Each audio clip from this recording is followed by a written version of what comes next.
Hello, everyone. This is John, and it's good to see you again on our podcast on how to understand the Bible.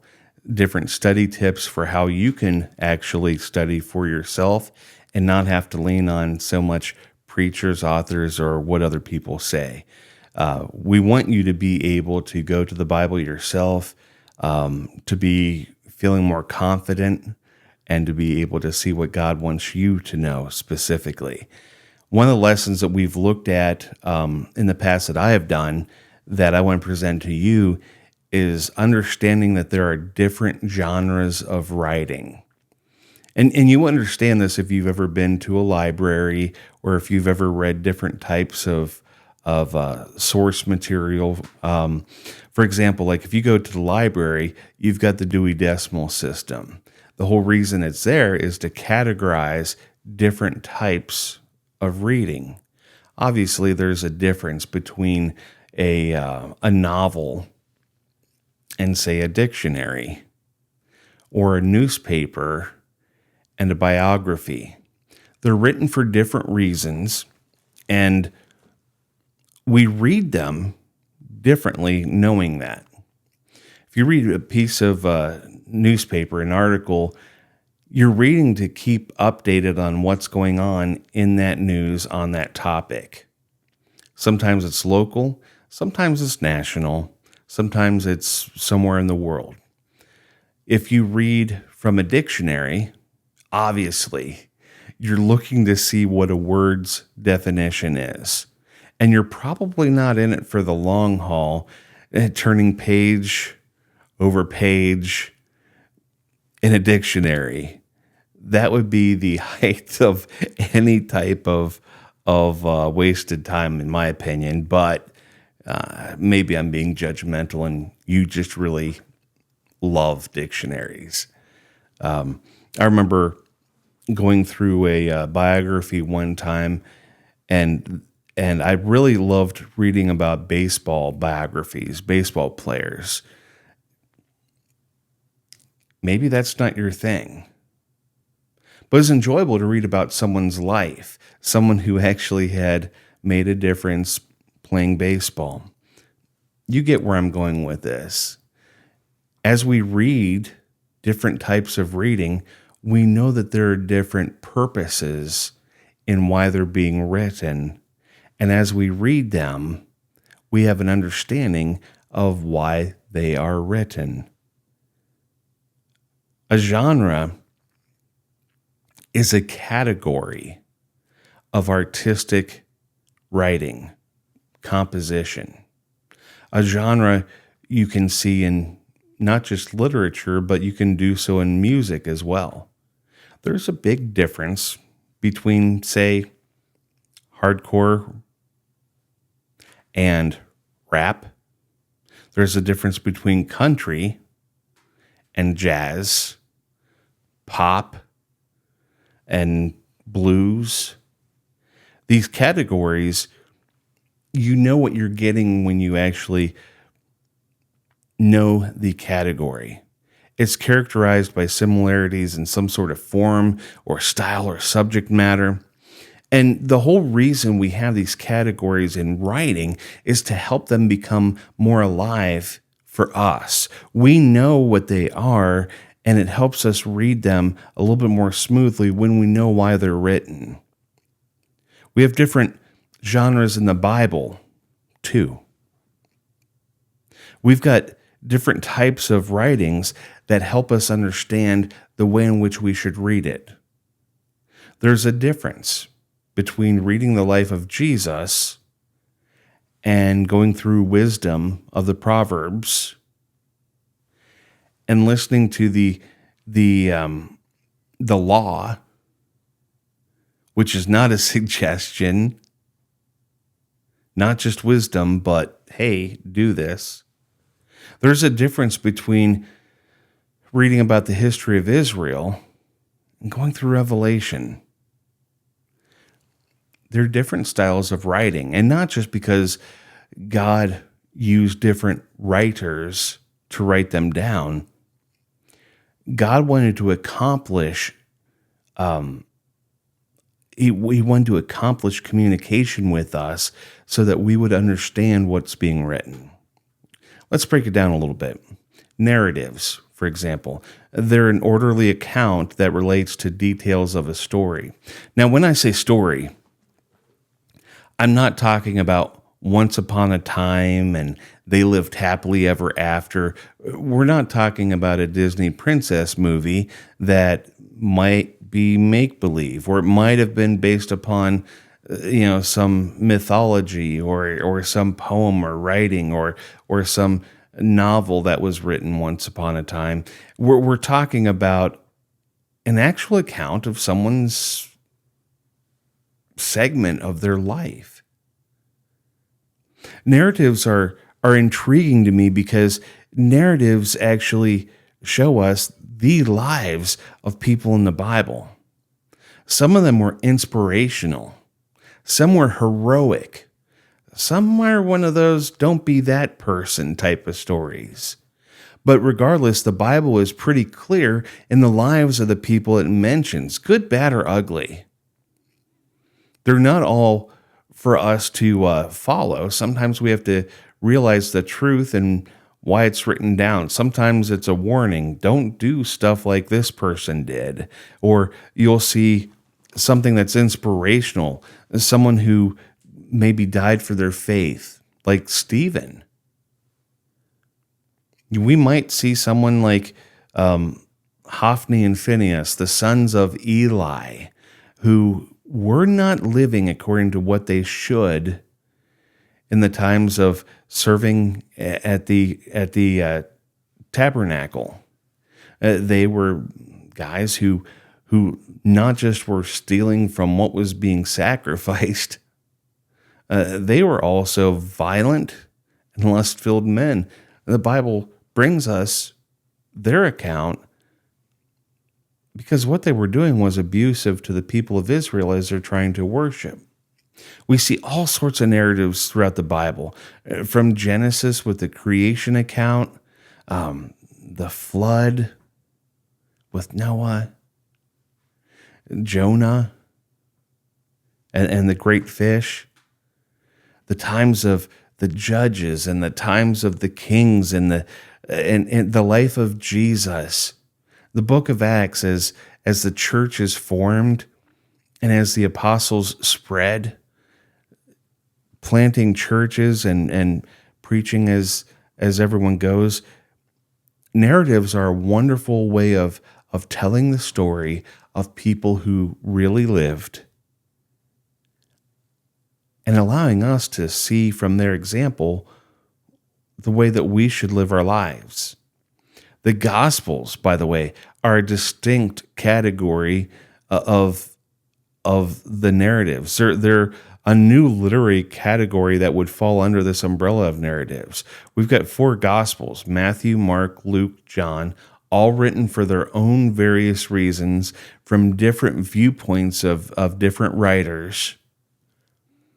One, by the way, being Luke, a companion of Paul, who was not one of the disciples, not one of the apostles.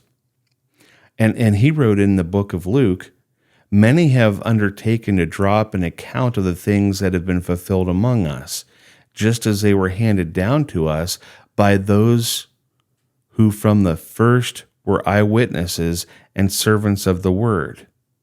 Therefore, since I've carefully investigated everything from the beginning, it seemed good to me to write an orderly account."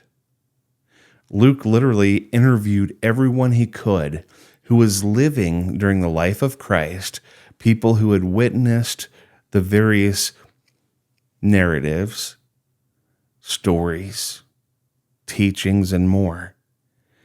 And he compiled it. The Gospel of Luke, amongst the other 3, it's a great narrative. Throughout the whole life of Christ, Luke did his work learning and researching from every living person that was still around. There's also the law. It's a different type of genre. The law, when we look at it in the Bible, actually comes Genesis, Exodus, Leviticus, Numbers, and Deuteronomy, the first 5 books of the Bible. They consider, even though some of it is interchanged with story, there's definitely law that is given, especially in Exodus, Leviticus, and Deuteronomy. What they do is they give us what God was laying down as his orderly law, his standards for us to follow. We also see sprinkled in the law times where that went well and times where it didn't go so well. Some of those times include like the golden calf. Aaron takes the gold of Israel and he tosses in the fire, and they shape a golden calf that they can worship, all because Moses has taken too long on the mountain listening to the Lord. Marvelous story, but it also highlighted one of the laws that were given to him. Exodus chapter 20, the 10 Commandments. I am the Lord your God who brought you out of Egypt, out of the land of slavery. You shall have no other gods before me. And what does Moses return to? Them going absolutely nuts in a grand, chaotic, wild party, worshiping a golden calf. Sometimes these laws show us not just how to love God, but how to love each other. In fact, as we look at the 10 Commandments, a lot of them are geared towards how to care for each other. We also have historical records. Historical records are a little bit different than narratives because they give a chronological record of significant events. The book of Numbers, even though it's a part of the law, has a lot of chronological records. In fact, Matthew chapter 1, the chronology at the very beginning of the book, or in the book of Luke when it gives Mary's historical account of her lineage. Those are accounts. They keep records, keep it straight who is related to whom. I know you're probably being bored right now and contemplating switching off the podcast. Don't. There's also something beautiful. Poetry. How many of you love poetry?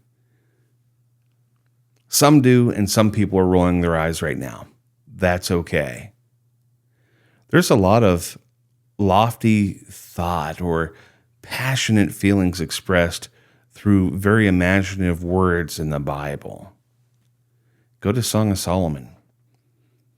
You'll be able to see some beautiful writings between Solomon, the beloved, and his wife, and it's just amazing what is written in there.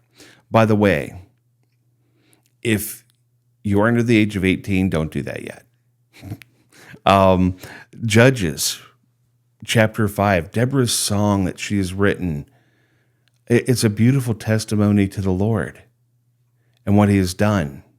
Mary, when baby Jesus was in her womb and she entered the home of Elizabeth and John the Baptist leaped in her womb, she gives this glorious song.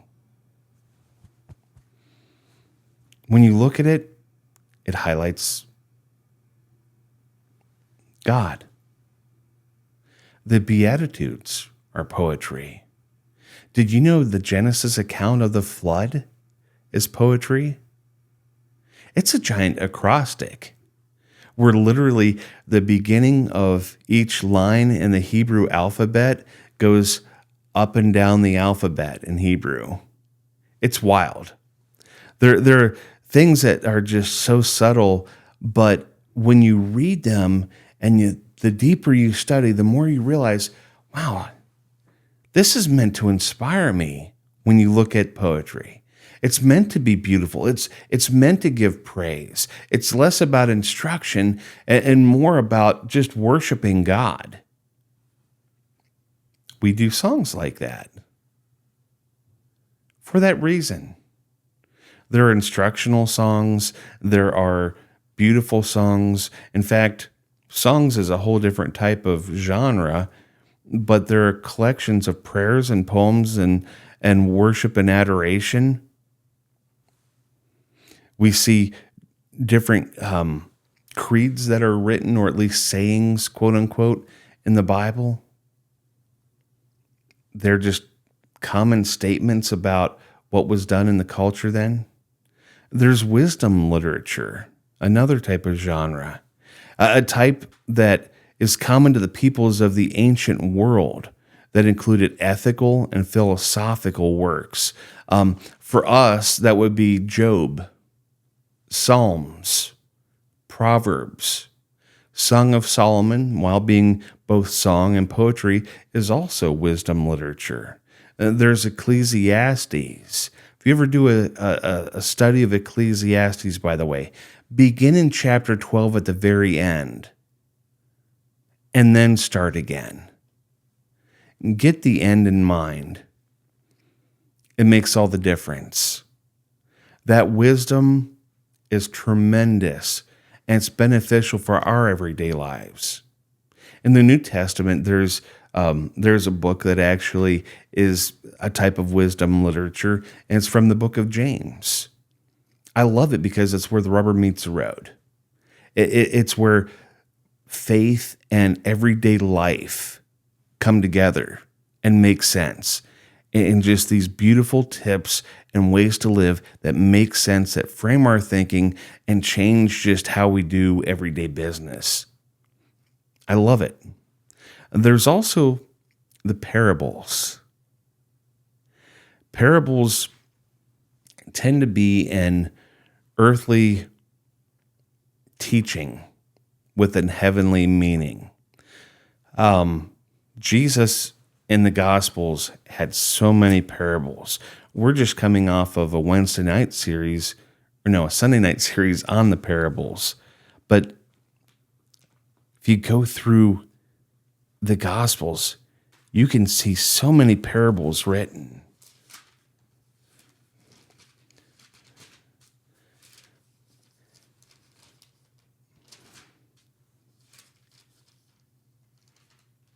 You literally just see them all interacted with Jesus's teachings. Parable of the sower, parable of the weeds, parables of the mustard seed, and the parable of the yeast, parable of the hidden treasure or the lost pearl, parable of the net. All of these are just right here interwoven in the events of Jesus's life. These are earthly stories with a heavenly meaning. These stories, parables, aren't real events that truly happened, but they are stories that tell a special teaching. They're like a joke, kind of, in a way where it's actually made up. Now, when you make up a joke, you do it so you get a laugh. But when you make up a parable, you make up this illustration that helps teach a point. In the Gospels, Jesus told some phenomenal teachings. The parable of the unmerciful servant.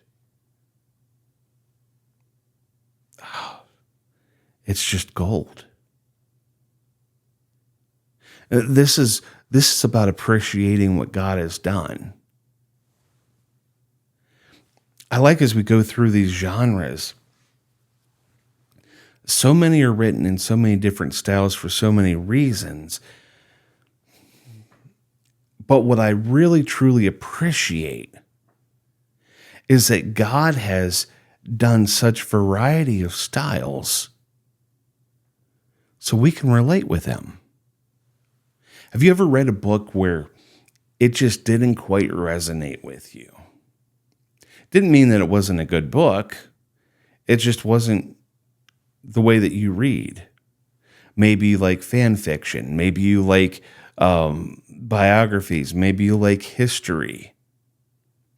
And the way that you show your love for your interests and the way that an author writes, sometimes you get that writing is just so good.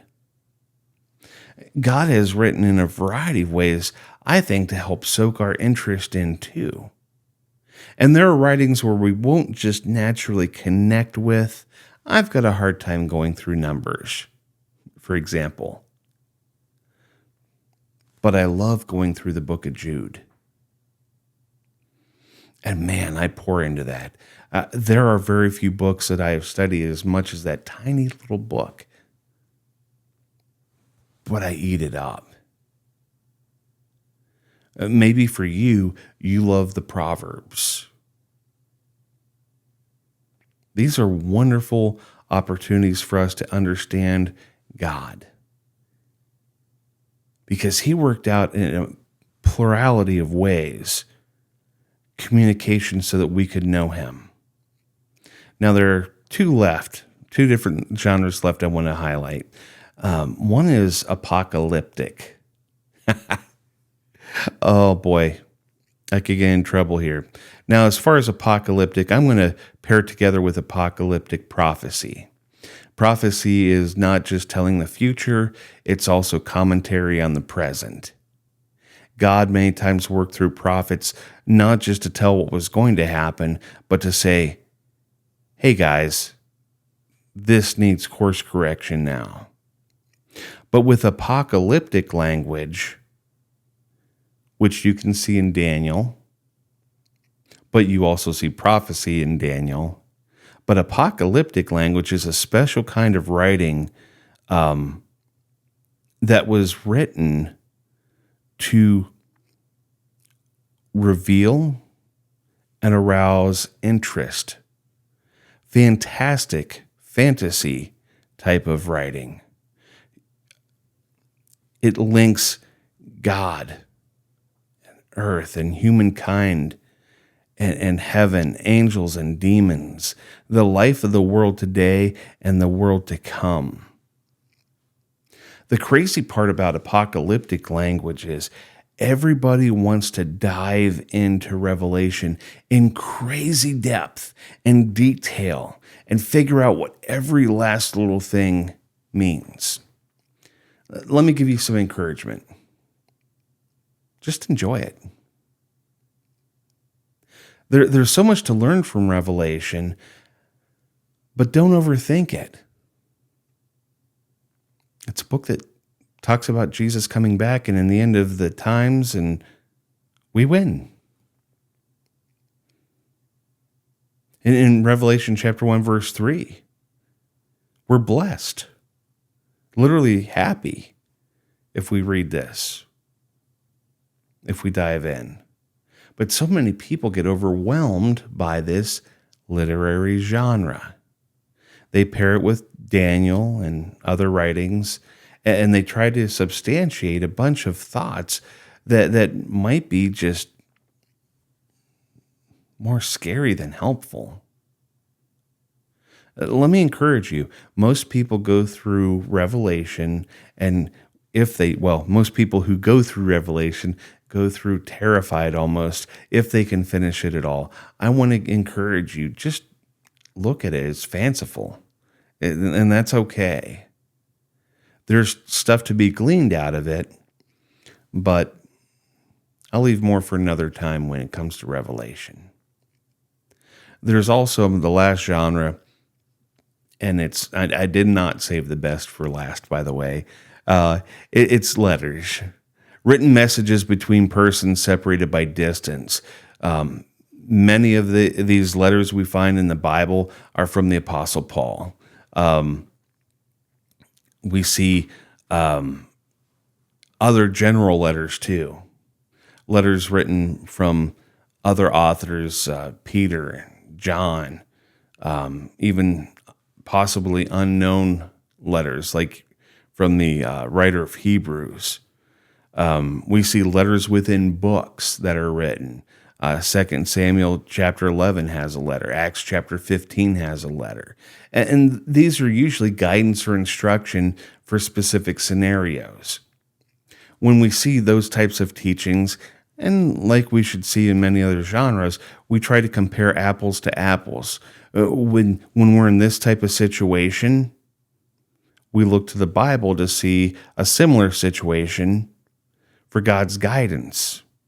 And with whatever genre you have, let me encourage you, bathe everything in prayer beforehand, asking God to show you what he wants to show you. Not because the Bible is, well, open to interpretation, but rather because you're in a different place than you used to be. Your life is ever fluid and changing, and at different seasons of your life, God is trying to show you different next steps that he wants you to go in. Genres help you with that. Bathe everything in prayer ahead of time. Ask God to teach you. Do your work. And pray that God lets it sink in. That's all I have for you. It's a short podcast today, but I just want to encourage you that God has gone to all extents over hundreds of years to write a book to reach out to you. Will you learn from him? Thank you. God bless. Here at Oak Grove Church of Christ, we love God, we love one another, and we love you too.